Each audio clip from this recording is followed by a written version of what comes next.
Sir ಏನು sir ಇವತ್ತು ಮೈಸೂರು ಹಿಂದೂ ಜಾಗೃತಿ ವೇದಿಕೆ ಭಾಗಿಯಾಗಿದ್ದಾರೆ. ನೋಡಿ, ಇಡೀ ರಾಜ್ಯದಲ್ಲಿ ಚಾಮರಾಜನಗರ ಹಿಡಿದು ಬೀದರ್ ಬಸವ ಕಲ್ಯಾಣವರೆಗೆ ಒಂದು ಹಿಂದುತ್ವದ ಸಂಘಟನೆ ನಾವು ಮಾಡ್ತಾಯಿದ್ದೀವಿ. ಇದರ ಉದ್ದೇಶ ಏನಂದರೆ, ರಾಜ್ಯದಲ್ಲಿರುವಂಥ ಸರ್ಕಾರ ಇದು ಒಂದು ಮುಸ್ಲಿಂ ಪರವಾದಂಥ ಸರ್ಕಾರ. ಹಿಂದೂಗಳ ರಕ್ಷಣೆ ಇಲ್ಲ, ಹಿಂದೂಗಳಿಗೆ ಯಾವುದೇ ಅಭಿವೃದ್ಧಿ ಯೋಜನೆಗಳಿಲ್ಲ, ಹಿಂದೂಗಳ ಕಾರ್ಯಕರ್ತರ ಮೇಲೆ ನಿರಂತರವಾಗಿ ಹಲ್ಲೆ ಆಗ್ತಾ ಇದೆ, ಅವರನ್ನು ಯಾರೂ ಕೇಳೋರಿಲ್ಲ. ಆ ದೃಷ್ಟಿಕೋನದಿಂದ ಇಡೀ ರಾಜ್ಯದಲ್ಲಿ ಒಂದು ಹಿಂದೂ ಸಮಾಜವನ್ನು ಸಂಘಟನೆ ಮಾಡುವಂಥ ಕೆಲಸವನ್ನು ಮತ್ತು ಜಗತ್ತಿನಲ್ಲಿ ಈ ಇಸ್ಲಾಂ ಮೂಲಭೂತವಾದಿಗಳಿಂದ ಭಯೋತ್ಪಾದಕರಿಂದ ಯಾವ ರೀತಿ ಒಂದು ಅಪಾಯ ಈ ದೇಶಕ್ಕಿದೆ ಅಂತಂದು ತಿಳಿಸಲಿಕ್ಕೆ ನಾವು ಈ ರೀತಿ ಪ್ರವಾಸವನ್ನು ಮಾಡ್ತಾಯಿದ್ದೀವಿ.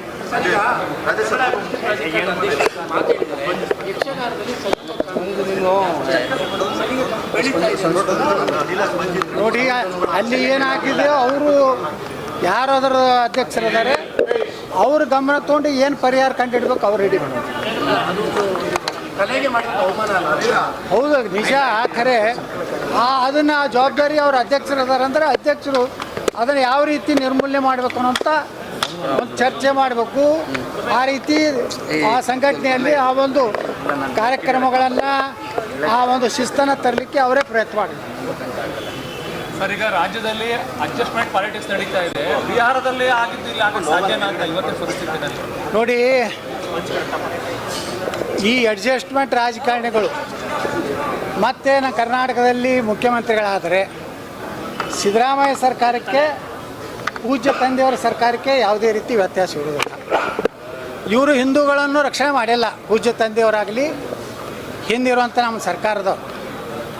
ಅದಕ್ಕೇ ಸರ್ಕಾರ ನಮ್ಮ ರಾಜ್ಯದಲ್ಲಿ BJP ಹೀನಾಯವಾಗಿ ಸೋಲಿಕ್ಕೆ ಕಾರಣ ಹಿಂದೂ ಪರವಾದಂಥ ಯಾವುದೇ ಗಟ್ಟಿ ನಿರ್ಣಯ ತಗೊಳ್ಳಿಲ್ಲ, ಭ್ರಷ್ಟಾಚಾರ ಮಾಡಿದ್ರು.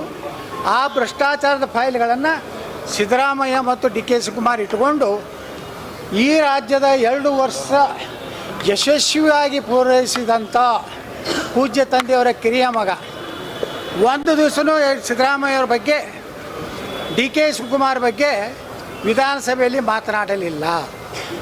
ಮೊನ್ನೆ ಅದೇನೋ RCB ದೊಡ್ಡ ಘಟನೆ, 11 ಜನ ಏನೋ ಇದು ಆಯಿತು, ಕಾಲು ತುಳಿತಾಯ್ತಲ್ಲ, ಅವಾಗ ಪೂಜ್ಯ ತಂದೆಯವರ ಮಗ ವಿಧಾನಸಭೆಯಲ್ಲಿ ಕುಂಡಿರಲಿಲ್ಲ.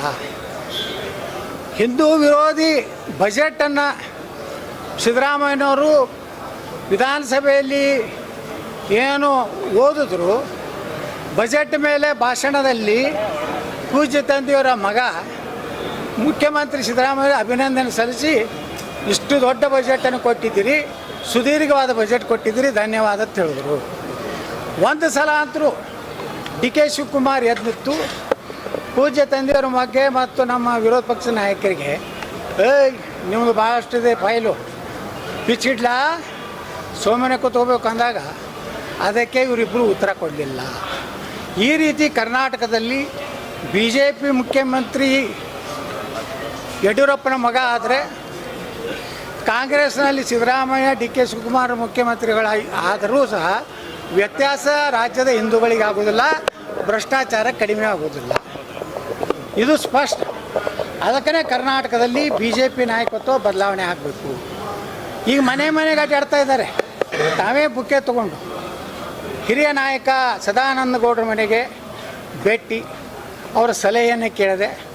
ಮಾಜಿ ಮುಖ್ಯಮಂತ್ರಿ ಅಪಾರ ಅನುಭವವುಳ್ಳಂಥ ಶ್ರೀ ಬೊಮ್ಮಾಯಿ ಮನೆಗೆ ಹೋದೆ, ಅವರ ಸಲಹೆಯನ್ನು ತೊಗೊಂಡೆ. ಯಾರ ಸಲಹೆಯೂ ತಗೋದಿಲ್ಲ.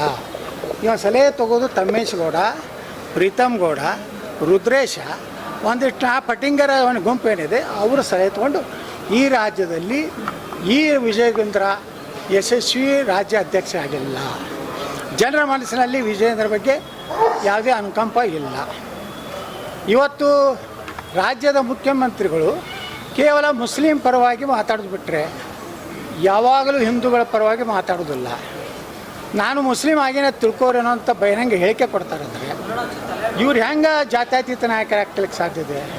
ಇವ್ರು ಹೆಂಗೆ ಎಲ್ಲ ಸಮುದಾಯಗಳನ್ನು ವಿಧಾರಿಸ್ಕೊಂಡು ಹೋಗ್ತಾರೆ ಅಂತ ಸಂವಿಧಾನದ ಬದ್ಧವಾಗಿ ಇವ್ರು ಯಾವ ರೀತಿ ನಡೀತಾರೆ ಅನ್ನೋದು ನಮಗಂತೂ ವಿಶ್ವಾಸ ಇಲ್ಲ. ಓಕೆ. ನಮ್ಮ ಮುಂದಿನ ಮುಖ್ಯಮಂತ್ರಿ ಆದರೆ ದೇಶ ವಿರೋಧಿ ಚಟುವಟಿಕೆ ಮಾಡುವಂಥ ಈ ಪಟ್ಟಿಂಗರ ಏನಾದಾರಲ್ಲ ಹಿಂದೂಗಳ ಧಾರ್ಮಿಕ ಭಾವನೆಗಳ ಮೇಲೆ ಕಲೆಸತ ಮಾಡುವುದು, ಹಿಂದೂಗಳ ಹೆಣ್ಮಕ್ಕಳ ಲವ್ ಜಿಹಾದ್ ಮಾಡುವುದು, ಇಂಥವ್ರ ವಿರುದ್ಧ ಬುಲ್ಡೋಜರ್ ಕಾರ್ಯಕ್ರಮ ನಮ್ಮದು ಪ್ರಾರಂಭ ಆಗ್ತದೆ.